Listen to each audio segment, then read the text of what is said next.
먼바다에서 기관 고장을 일으킨 어선이 해경에 구조를 요청했지만 거부당했습니다. 근해에서 발생한 조난 사고만 직접 구조하기로 했다고 해경은 밝혔습니다.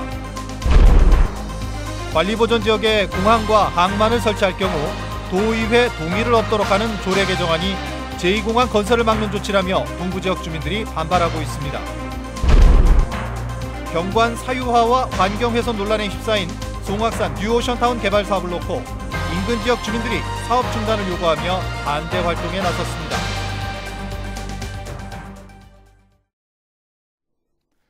시청자 여러분 안녕하십니까? 뉴스데스크 제주입니다.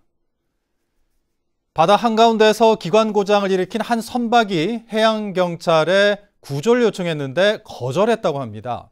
결국 다른 어선이 자기보다 큰 배를 끌고 꼬박 사흘간 예인해 왔는데 그 거리가 무려 600km라고 합니다.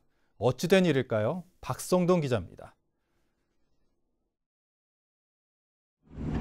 지난 19일 오후 제주 서귀포항 남쪽 734km 해상에서 갈치잡이 중이던 어선이 기관 고장을 일으켰습니다.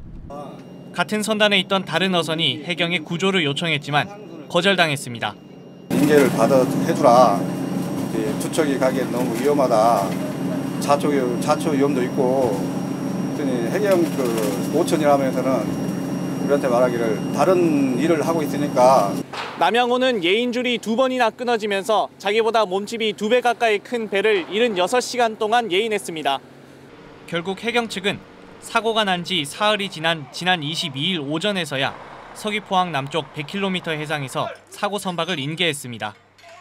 거기까지 가서 대응하면 혹시 그 가는 사이에 다른 쪽에서 각종 사건 사고가 발생했을 때 대응이 안 되는 부분들이 있습니다.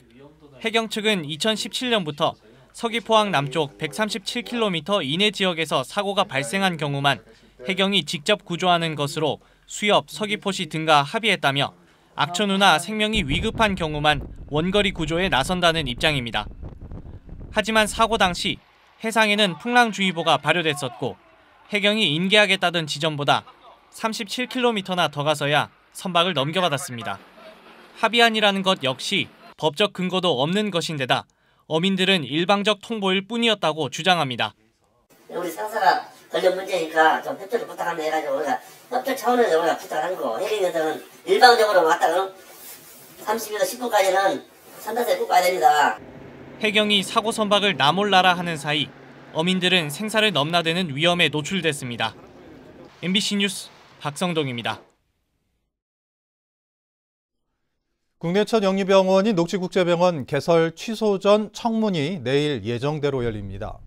제주도는 내일 오전 제주도청에서 청문 주재관과 녹지그룹 측 법률 대리인 등이 참석한 가운데 녹지 측이 개원하지 않은 이유와 제주도의 현장 점검을 거부한 이유 등을 확인해 개원 허가 취소 여부를 결정할 예정입니다.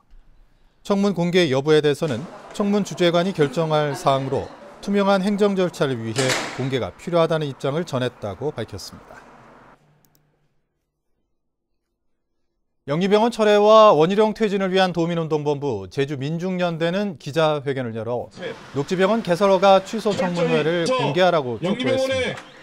이번 청문회는 녹지병원 관련 의혹을 해명하고 개원 허가 과정의 부실과 졸속을 바로잡기 위한 것인데 제주도가 비공개로 진행해 의혹을 키우고 있다며 청문 과정을 투명하게 공개하라고 주장했습니다. 최근 관리보전지역 안에 공항과 항만을 설치할 경우 도의회 동의를 얻도록 하는 관련 조례 개정안이 입법 예고되는데요. 이를 두고 성산 등 동부지역 주민들은 이 개정안이 제2공항 건설 사업에 제동을 걸기 위한 조치라며 반발하는 등 논란이 일고 있습니다. 홍수연 기자입니다. 입법 예고된 제주특별자치도 보전지역 관리에 관한 조례 개정안 핵심은 공공시설 설치와 관리 규정. 관리 보전지역 1등급 지구 안에 설치할 수 없는 공공시설에 항만과 공항을 포함시켰습니다. 공공사업을 추진하기 위해 지구 등급을 변경하거나 해제하는 경우에는 도의회 동의를 얻어야 합니다. 다리라든지 이러한 도로라든지 이런 거는 제하더라도 그 큰 면적을 차지하고 있는 항만이라든지 공항 같은 경우를 개발할 때는 도의회 동의 절차를 받아서 도의회의 어떤 심도 있는 검토를 좀 받고 서귀포시 성산읍 일대 제주 제2공항 예정부지에 포함된 관리보전지역 1등급 지구는 6곳에 4만여 제곱미터. 성산읍 발전협의회와 우도면 주민자치위원회 등 동부지역 주민단체들은 크게 반발했습니다. 주민들은 해당 개정안이 사실상 제2공항 건설 사업에 제동을 걸기 위한 조치라며 개정안 심사와 본회의 상정을 철회하라고 요구하고 개정안을 발의한 홍명환 의원을 항의 방문했습니다. 조례 개정은 제주 제2공항에 딴지를 걸고 기필코 막겠다는 정치적 속셈에 불과하다. 제주도도 해당 조례 개정안이 제주특별법 등 상위법에 위배된다는 의견을 도의회에 제출했습니다. 도의 동의를 받아가는 것이 불합리한 측면이 있다는 걸 의견을 제출할 거고 상임위원회에서 그 심의하는 과정에서 저희들 의견을 제시하고 또 제주도는 해당 조례 개정안이 의결될 경우 제의를 요구할 방침인 가운데 다음 달 열리는 도의회 임시회에서 어떻게 처리될지 관심이 쏠리고 있습니다. MBC 뉴스 홍수현입니다. 원희룡 지사와 제2공항 성산읍 반대대책위가 간담회를 가졌지만 입장차만 확인한 채 끝났습니다.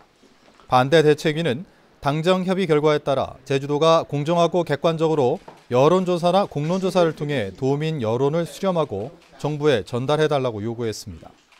이에 대해 원 지사는 국책사업인 제2공항 건설 문제에 대해 제주도가 여론조사나 공론조사를 실시할 권한은 없다며 찬반 여론을 모두 수렴해 전달하겠다고 답했습니다. 경관 사유화와 환경 훼손 논란이 수년째 이어져온 송악산 뉴오션타운 개발 사업이 최근 환경 영향평가 심의를 통과하면서 주민들의 우려가 커지고 있는데요. 이에 인근 주민들까지 사업을 중단하라며 본격적인 반대 활동에 나섰습니다. 김항석 기자입니다. 아름다운 풍광을 자랑하는 송악산 일대. 중국 자본인 신해원은 이곳 19만 제곱미터 부지에 470실 규모의 호텔과 공연장 등을 짓는 뉴오션타운 조성 사업을 추진하고 있습니다. 2017년 이후 환경영향평가 심의만 5차례, 호텔 층수를 8층에서 6층으로 낮추기로 하면서 지난 1월 심의를 통과했습니다. 문제는 여전히 높은 고도와 경관을 차단하는 형태의 건물들이 해안도로를 중심으로 송악산과 서달오름 사이에 밀집되면서 환경 훼손 우려가 크다는 겁니다. 특히 대규모 숙박시설이 들어서면서 가뜩이나 포화 상태인 대정하수처리장 운영에도 영향을 준다는 겁니다. 송악산과 셋달오름의 연약한 화산 지실에 대한 매우 깊은 심도의 터파기 공사 등으로 오름의 원정을 훼손하며 뉴오션타운 개발 사업이 환경영향평가 심의를 통과하면서 도의의 동의 절차만 남은 상황. 대정읍 주민과 시민단체들은 대책위를 꾸리고 동의안 부결을 촉구하는 주민 1000여 명의 서명을 도의회에 전달했습니다. 더 이상 이제 환경 수용력이 지금 여러 곳곳에서 파열음이 나고 있기 때문에 총량을 벗어나지 않았나 하는 우려들이 많아서 연계해서 저희 의회에서는 잘 검토를 하도록 그렇게 하겠습니다. 송악산 뉴오션타운 개발 사업에 대한 인근 주민들의 본격적인 반대 활동이 시작된 가운데 도의회가 어떤 결정을 내릴지 주목됩니다. MBC 뉴스 김항섭입니다. 지난해 추가 신고된 4.3 희생자와 유족에 대한 결정문이 내일 통보될 전망입니다. 4.3 중앙위원회는 희생자 130명과 유족 4천여 명 등 5,081명에 대한 서면 심사를 마무리했습니다. 중앙위원회는 이르면 내일 선정 결과를 제주도에 통보할 예정인데 탈락자가 없는 것으로 알려졌습니다. 한편 지난해 4.3 추가 신고 결과 희생자 342명과 유족 2만 1천여 명 등 모두 2만 1,392명이 접수됐습니다. 오는 27일부터 제주 시내버스 5개 노선에 대한 버스 운행 시간이 변경됩니다. 제주도는 고교 보충 수업 시간 등을 고려해 제주시 동부와 서부를 연결하는 320번과 제주도에서 제주시 동부 지역을 연결하는 341번 등 5개 노선 버스 운행 시간을 조정했습니다. 한편 급행버스 101번과 181번이 정차하는 정류소도 일부 조정돼 운행됩니다. 제주도교육청은 올해 유치원과 초중고등학교에 특수학급 15개를 신설하거나 증설해 운영하고 있다고 밝혔습니다.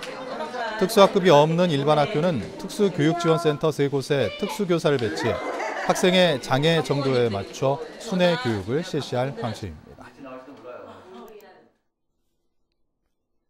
119 구급대원이 폭행당하는 일이 잇따르고 있습니다. 제주도 소방안전본부에 따르면 지난 20일 밤 10시쯤 제주시 한림읍 아파트 주차장에서 술에 취한 강모 씨가 신고를 받고 출동한 구급대원을 폭행했습니다. 이보다 앞서 지난 17일 새벽에도 제주 한라병원으로 이송된 환자가 응급실 대기실에서 구급대원을 폭행하는 등 최근 3년간 17건의 구급대원 폭행 사건이 발생했습니다. 제주해양경찰서는 건축 석재를 과적한 혐의로 부산선저 94톤급 예인선 선장 정모 씨를 붙잡아 조사하고 있습니다.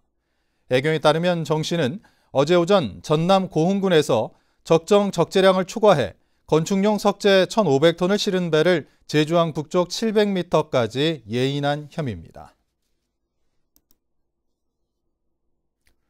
제주지방법원 서근찬 판사는 사기 등의 혐의로 재판에 넘겨진 38살 김모 씨에게 징역 6개월을 선고했습니다. 김 씨는 2015년 직장 동료에게 결혼 자금이 없다며 1,000만 원을 빌린 뒤 대부업체에 연대 보증을 써주면 갚겠다고 속이는 등 2년간 3천만 원을 가로챈 혐의로 기소됐습니다. 뉴스데스크 제주를 마칩니다. 시청해주신 여러분 고맙습니다.